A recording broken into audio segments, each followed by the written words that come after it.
नमस्कार बच्चों, आपकी कक्षा 11वीं की पाठ्यपुस्तक आरोह भाग 1 के काव्यखंड के पाठ 10 आओ मिलकर बचाएं। इनकी लेखिका निर्मला पुतुल जी हैं, जिनका जीवन परिचय पढ़ने के पश्चात अब हम इनके द्वारा लिखित कविता आओ मिलकर बचाएं इसकी ससंदर्भ व्याख्या और काव्य सौंदर्य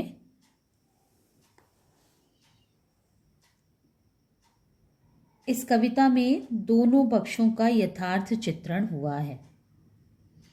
बृहत्तर संदर्भ में यह कविता समाज में उन चीजों को बचाने की बात करती है जिनका होना स्वस्थ सामाजिक प्राकृतिक परिवेश के लिए जरूरी है।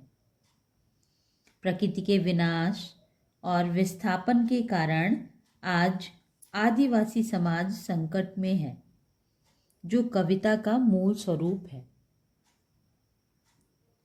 कवित्री को लगता है कि वह अपनी पारंपरिक भाषा, भावुकता, भोलेपन, ग्रामीण संस्कृति को भूलते जा रहे हैं। प्राकृतिक नदियाँ, पहाड़, मैदान, मिट्टी, फसल, हवाएं, ये सब आधुनिकता के शिकार हो रहे हैं। आज के परिवेश में विकार बढ़ रहे हैं, जिन्हें वह मिटाना है, जिन्हें हम सबको मिलकर मिटाना है।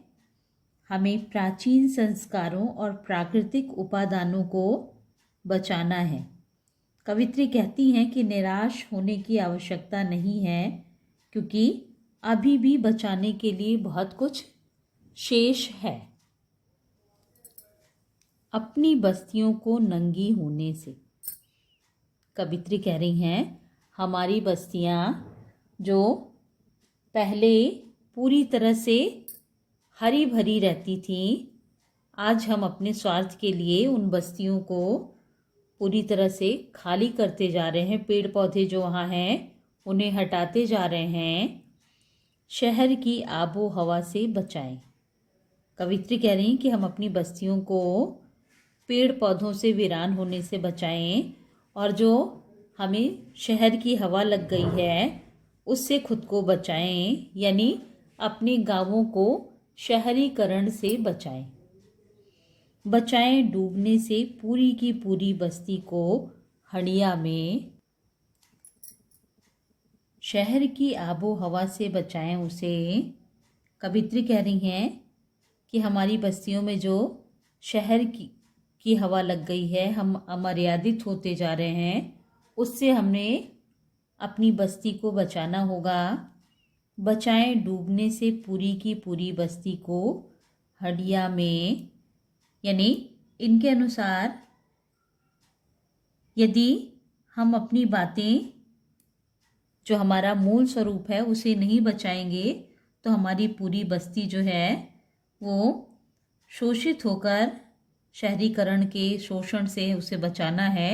यदि हम नहीं बचा पाएंगे तो पूरी बस्ती हमारी हड्डियों के ढेर में दब जाएगी, यानी यहाँ लोग जी नहीं पाएंगे अच्छे से और पूरी बस्ती हड्डियों के ढेर में दब जाएगी। अपने चेहरे पर संथाल परगना की माटी का रंग, भाषा में झारखंडीपन, यानी कवित्री कहती हैं कि हमें अपनी संस्कृति को बचाना होगा, यानी हमारी जो मूल संस्कृति है संथाली, उसे हमें बचाना होगा। हमारे चेहरे पर संथाल परगने की मिट्टी का रंग झलकना चाहिए। संथाल परगना की माटी का रंग, यानी हमारी जो मूल विशेषता है संथाल परगना की, उस मिट्टी का रंग हमें दिखाई देना चाहिए, झलकना चाहिए। भाषा में झारखंडीपन, और जो हमारी भाषा में अब बनावटीपन आता जा रहा है वो ना हो करके, बल्कि झारखंड का प्रभाव स्पष्ट रूप से होना चाहिए, ऐसा कवित्री चाहती हैं। आइए अब इसका काव्य सौंदर्य देखते हैं। कवित्री ने परिवेश को बचाने की कोशिश की है। इस कविता में उनका परिवेश को बचाने की जो तड़प है वो स्पष्ट रूप से दिखाई दे रही है। शहरी आबोहवा ये अपसंस्कृति का प्रतीक है, यानी संस्कृति के बिगड़े हुए रूप का प्रतीक है। नंगी होने से, इसमें नंगी होना इसके अनेक अर्थ हैं। एक और तो पेड़ पौधों से के न रहने पर नंगी होने से, और दूसरा अर्थ इसका अमर्यादित होने से है। इसमें प्रतीकात्मकता है, भाषा प्रवाहमयी है, उर्दू मिश्रित खड़ी बोली है, और काव्यांश में मुक्त छंद तथा तुकांत रहित है। तुकांत रहित यानी अंत में जो तुक मिलते हैं वो इसमें नहीं दिखाई दे रहे हैं।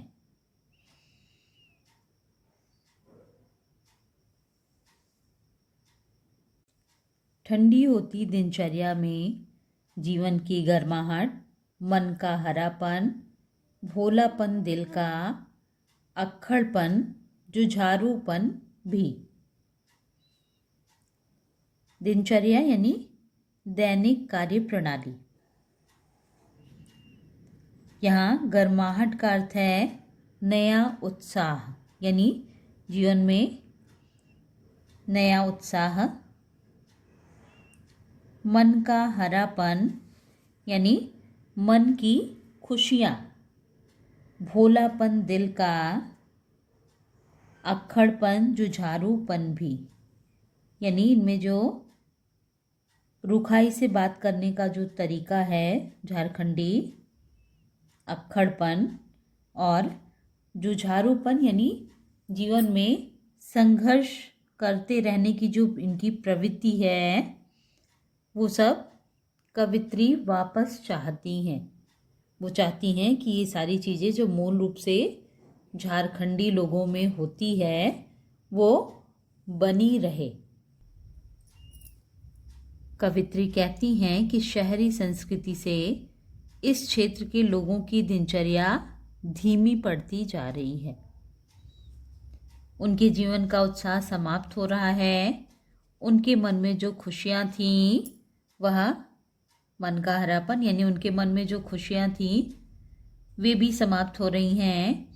कवित्री चाहती हैं कि उन्हें प्रयास करना चाहिए ताकि लोगों के मन, उत्साह, दिल का भोलापन, अक्खड़पन और संघर्ष करने की जो उनकी क्षमता है वो वापस लौट आए।